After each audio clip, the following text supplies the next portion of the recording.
people of YouTube, this is Gray's Guitars. Thank you for watching. So yeah, Gibson bought Mesa Boogie. Yep. But Randall Smith, basically kind of the old owner or old designer, if you will, of Mesa Boogie, he's going to be there still. So that is definitely a positive. A lot of people are hating on this, like a ridiculous amount. I mean, I understand I am kind of a Gibson slash Epiphone fanboy, but I really don't think they're going to mess him up that bad. They're probably just going to leave everything the same way for the most part. That's what I would personally do. That would make the most sense. You know, you got a company that's already profitable. There's no point in trying to change it up and losing profit. There have been rumors, however, that they plan on making their own amps or bringing back the Gibson amps. I don't think Gibson amps have been a thing since, like, I think the 90s. Somewhere in the 90s they stopped making their amps, so it's been probably bare minimum 20-25 years since Gibson has actually made an amp. And it would make sense, you know. It takes a lot of time and resources to go out and figure out who has what parts to build the amps, where if they just buy a company like Mesa Boogie, they can just continue releasing their products because everybody likes their products, and then they can also kind of do their own thing on the side and bring out some Gibson amps, or maybe it'll be under the Mesa Boogie name. Not really sure. We'll just have to wait and see what happens.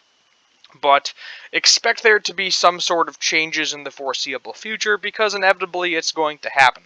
So let's go ahead and continue with the article here. So now that's a turn up for the books. Gibson has stunned the guitar world by announcing the purchase of Mesa/Boogie. The US amp brand will continue to manufacture products under its own brand name, but is set to function as Gibson Custom Shop for amplifiers as well.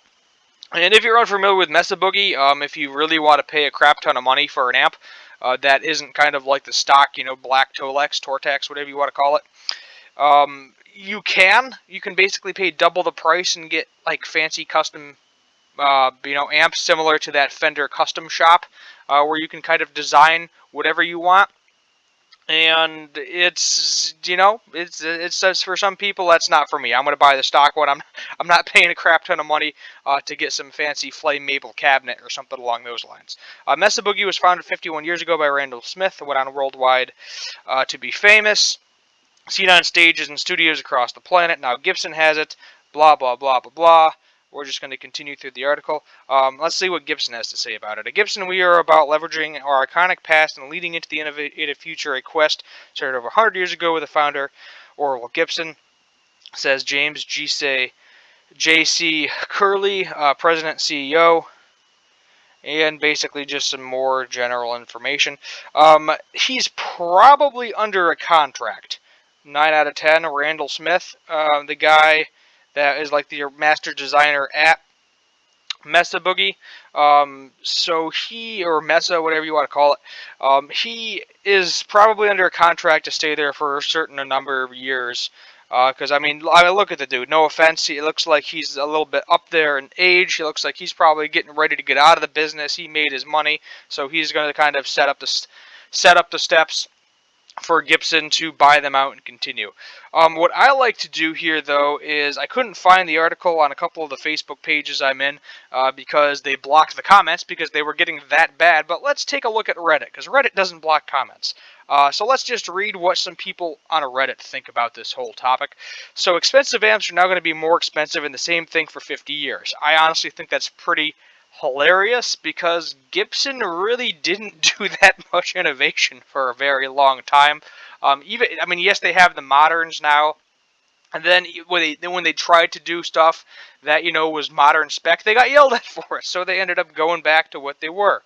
If they add robot tuners to the Mark V, I'm gonna go to plots. That's pretty funny.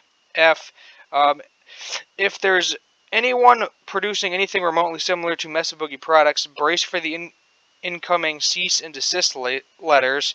I'm sure they will be protecting their iconic legacy as soon as possible. Yeah, I can definitely see that. I know Bugera, for instance, they do a lot of copies of different amps. I can definitely see Gibson pulling that. They've done it before. They'll do it again. No big news there. Oh, there's some nice swearing. Let's see. This is not very encouraging. Master designer and pioneer could easily mean guy who has no say whatsoever when it comes to quality control and value for money. Yeah, it is a possibility. You know, they want him for the name. They don't necessarily want him to do anything, so we'll see what happens with that. Better be a lie. Yeah, I'm going to call BS on that one. That would be a major news and would spread a lot farther than Ryan Bruce's YouTube channel and in a hurry. So some people don't believe this, I guess, but it is true. I mean, it's already happened, confirmed, not a rumor. I was wondering while the band ladder and new mods raw vintage authentic. I'd be dumbfounded if this were true. I could see them selling to Fender, but never to Gibson. See, I mean, I think this is like a rumor page. Yeah, I'm on the rumor page. Let's go to another one and just look at the comments, and then we're pretty much just going to sum this up. It happened, it's true. What I think is going to happen, depending on how it goes, is I think they're initially probably not going to do anything. They're just going to keep it the same, keep releasing it the same, and then 9 out of 10, the price of the old ones is going to skyrocket. That's kind of my general guess. You see that with a lot of companies.